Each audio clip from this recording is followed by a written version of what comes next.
सनम जवेद को कल फिर गिरफ्तार किया गया, उनके शौहर को भी गिरफ्तार कर लिया गया है। क्या समझती हैं उनके जो रिसेंटली ट्वीट्स हैं वो नहीं डाइजेस्ट हो पा रहे या फिर उन्होंने कुछ जुर्म किया है?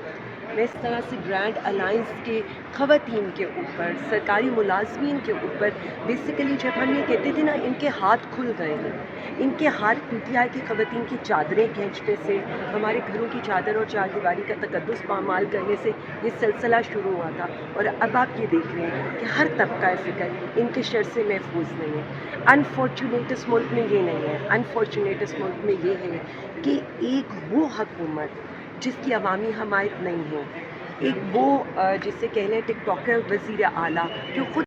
अच्छा, एक मरतबा फिर आलिया हमजा यहाँ पे इस्लामाबाद हाई कोर्ट पहुँच चुकी हैं। इन्होंने इनके ऊपर पिछले मुकदमे में इनकी गिरफ्तारी हो गई थी। अडियाला जेल के बाहर इमरान खान से मुलाकातें ताहाल बंद हैं और कई दिनों से यहाँ पे इस्लामाबाद हाई कोर्ट भी पहुँच रहे हैं। चीफ जस्टिस की अदालत में आज फिर यहाँ पे पहुँची हैं। सबसे पहले आलिया हमजा बताइएगा कि आपका कसूर क्या है, किस वजह से आपको बार बार गिरफ्तार कर लिया जाता है? बिस्मिल्लाहिर्रहमानिर्रहीम जी, ये तो अरबाब इख्तियार ही बता सकते हैं कि मेरी कौन सी बात उन्हें इतनी बुरी लगती है कि FIRs पर FIRs। कल भी मैं तो अपनी सारी ये जो रावलपिंडी के और इस्लामाबाद के केसेस थे उनमें बेल्स की आपको भी पता है कि उनको कंफर्म कराने के लिए यहाँ पर आई थी। उनमें तो मुझे डेट्स मिल गई बट शाम तक एक नई FIR मेरे पर हो चुकी थी। और अगर कल मैं भी वहाँ जेल ट्रायल में होती कोट लखपत के बाहर तो शायद इसी तरह मेरी गिरफ़्तारी हो चुकी होती। ये अल्लाह रब्बुल इज़्ज़त की मेरे लिए कोई थी कि मैं कल रावलपिंडी में थी, सो इसलिए गिरफ़्तारी तो नहीं हो सकी। लेकिन आज ज़ाहिर है मैं इस्लामाबाद हाई कोर्ट आई हूँ कि मुझे ट्रांजिट बेल दी जाए ताकि मैं ATC जाकर पेश हूँ। और मैं इनसे ये भी रिक्वेस्ट करूँगी कि कोई अगर अननोन FIRs हैं तो वो भी मुझे बता दी जाएँ। इनफैक्ट कि FIR तो आपको पता है कभी भी आ सकती है, किसी वक्त भी आ सकती है। यहाँ पर तो होता ही है कि पहले गिरफ़्तारी होती है, बाद में ये सोचते हैं कि FIR क्या है। अच्छा, अभी तक कितने मुकदमात आपके ऊपर हो चुके हैं? मुझे तो अब नंबर्स भी याद नहीं है क्योंकि मेरे ख़्याल में तो हर शहर का मुकदमा है। इस वक्त पंजाब के हर ATC में मैं हाज़िरी दे चुकी हूँ, शायद हर जेल में भी मैं रह चुकी हूँ पंजाब के। So it's not important, important ये है कि अगेन हम फिर भी रूल ऑफ लॉ के आगे सरेंडर करते हैं। हम फिर भी इन अदालतों को आकर ये बताते हैं कि आपकी कोई औकात नहीं है, यहाँ पर आप हमें बेल दें या कुछ भी करें। इन्होंने जब हमें गिरफ़्तार करना है तो आपने देखा है कि कितना बोगस केस होता है जिसमें स्टेट खुद भी पेश नहीं होती, नई दफ़ात बाद में ऐड होती हैं। इस मुकदमे में भी कल बाद में दहशतगर्दी की दफ़ात ऐड की गई हैं। मैं सिर्फ इतना कहना चाहती हूँ कि पुरअमन एहतजाज के ऊपर बार बार एक वही कॉपी पेस्ट वाली FIR करना बंद कर दें, क्योंकि एहतजाज भी होगा पुरअमन तरीके से और उसके अलावा रैलीज़ भी निकलेंगी, कन्वेंशंस भी होंगे और हम आपको ये बताएंगे कि ये हमारा आईनी और जमहूरी हक है। सनम जवेद को कल फिर गिरफ्तार किया गया, उनके शौहर को भी गिरफ्तार कर लिया गया है। क्या समझती हैं उनके जो रिसेंटली ट्वीट्स हैं वो नहीं डाइजेस्ट हो पा रहे या फिर उन्होंने कुछ जुर्म किया है? मैं सिर्फ इतना समझती हूँ कि अवामी राय को इतना के मुकाबले में इस तरह रिएक्शन नहीं आना चाहिए था। और उन्होंने जो बात की है मेरा नहीं ख्याल कि उन्होंने कोई एक ऐसी बात की है, उन्होंने यही कहा है ना कि जो आईनी तौर पर काम है आप अपना वो काम करें। इसमें मेरा तो नहीं ख्याल कि इतना रिएक्शन आना चाहिए था कि आप उन्हें ये कहें कि जी जाएं और आपको हम इस तरह से अगवा कर लेंगे, या उनके हस्बैंड को ये कहा जाए कि जी आपने उनकी बहन को पनाह दी हुई है। So it's quite unfortunate and unfair जब मुल्क में इस तरह की तबाही होने वाली हो, जंग के साए मंडला रहे हों, उन हालात में इस तरह की हरकतें करना मेरा तो नहीं ख्याल से भी। पंजाब पुलिस PTI के जो खवातीन हैं उनको गिरफ्तार करने के अलावा भी कोई और काम भी कर रही है या बस PTI के कल उन्होंने खवातीन एक को? नया काम भी किया नौमान, अगर आपने देखा होगा कल उन्होंने जिस तरह से ग्रैंड अलायंस के ख़वातीन के ऊपर, सरकारी मुलाजमीन के ऊपर बेसिकली जब हम ये कहते थे ना इनके हाथ खुल गए हैं, इनके हाथ PTI की ख़वातीन की चादरें खींचने से, हमारे घरों की चादर और चारदीवारी का तकद्दुस पामाल करने से ये सिलसिला शुरू हुआ था। और अब आप ये देख रहे हैं कि हर तबका फ़िक्र इनके शर से महफूज नहीं है। अनफॉर्चुनेट इस मुल्क में ये नहीं है, अनफॉर्चुनेट इस मुल्क में ये है कि एक वो हुकूमत जिसकी अवामी हमायत नहीं है, एक वो जिसे कह लें टिकटॉकर वज़ीर आला जो ख़ुद एक खातून है, وہ خواتین کی تذلیل کرانے میں فخر محسوس کرتی ہے.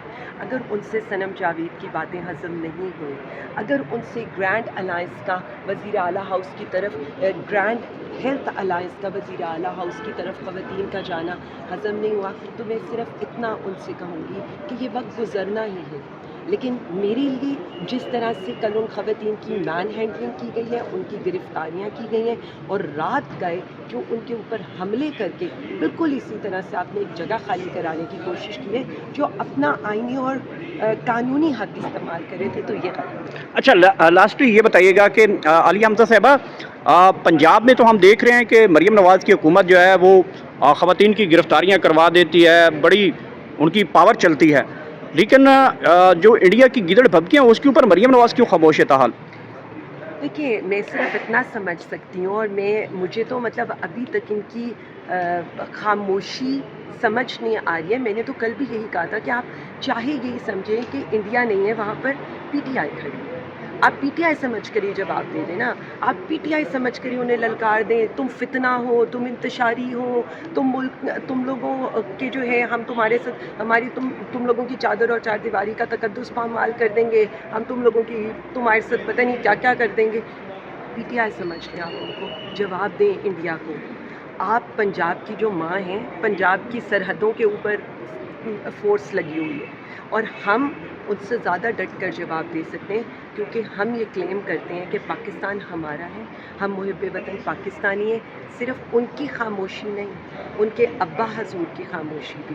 پھر جب ان کے بارے میں یہ کہا جاتا ہے کہ مودی کا جو یار ہے وہ غدار ہے, وہ غدار ہے, پھر کیوں چیخیں نکلتی ہیں؟ آپ کے بزنس ٹرمز ہوں گے, ہمارے بزنس ٹائز نہیں ہیں, ہمارے لیے ہمارا ملک پہلے ہے. آپ نے تو یہاں سے بیلاروس یا لندن فرار ہو جانے, ہمارے لیے پاکستان آگے ہے.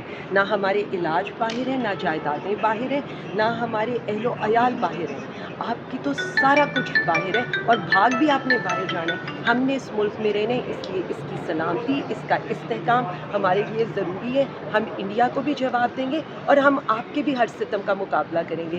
آپ کا زور اپنوں میں چلتا ہے. وہ کہتے ہیں نا, وہ کیا کہتے ہیں, آپ نے اس کا نام نہیں لینا چاہتی, کہ باہر آپ مطلب ہمارے اوپر آپ کا سارا زور چل رہا ہے, وہ گلی میں کیا کہتے ہیں. اچھا, خواجہ آصف صاحب نے کل بیان دیا تھا کہ انڈیا مکمل تیاری کے ساتھ کھڑا ہے, تو کیا ایسے وقت میں پی ٹی آئی اور حکومت ایک پیج میں کھڑی نظر آئیں گے ہمیں؟ پہلے تو ان سے یہ کہیں, آپ لوگ خود فیصلہ کر لیں آپ نے انڈیا کو کیا جواب دینا ہے. مطلب آپ نے ایک جوکر کو وزیر دفاع, مطلب اس وقت میں اس بحث میں تو پڑھنا ہی نہیں چاہتی کہ آپ عوامی مینڈیٹ کی توہین کر کے آپ نے ایک جوکر کو وزیر دفاع مقرر کیا ہوا ہے, جو پہلے انٹرنیشنلی وہی بات کر وہ کرتا ہے جو کچھ عرصہ پہلے نواز شریف نے الزام لگایا تھا بامبے حملوں کا پاکستان کے اوپر. ایگزیکٹلی انہوں نے کہا جی دہشت گردی کا اسپانسر پاکستان ہے, اور اس پہ کیا ریئیکشن آیا. اب آپ اپنی باتوں سے مکرتے ہیں, پہلے ایک اسٹیٹمنٹ دیتے ہیں, پھر جب عوامی ریئیکشن آتا ہے تو آپ کو اپنی اسٹیٹمنٹ. ہم صرف اتنا کہنا چاہتے ہیں ارباب اختیار سے, کچھ دنوں کے لیے ہی صحیح, جب تک اس ملک کے اندر جنگی حالات ہیں, ان جوکروں کو تو میڈیا سے اور عوام ان سے دور رکھیں, کیونکہ عوام یہ سمجھتی ہے کہ آپ نے ان کو ہمارے سروں پر مسلط کیا ہے. سو پاکستانی سلامتی کو پہلے ہی خطرہ لاحق ہے. ایسے لوگوں کو تو انہیں بالکل پریس کانفرنس کرنے سے اور ٹی وی پر آنے سے روک دینا چاہیے, اور انٹرنیشنل میڈیا کو تو بالکل انہیں نہیں وہ کرنا چاہیے. ہمارے لوگوں کو بلا لیں, ہم ان کو بھی ڈیفینڈ کریں گے, پاکستان کو بھی ڈیفینڈ کریں گے, کیونکہ ہمارے لیے پاکستان ہے. Thank you.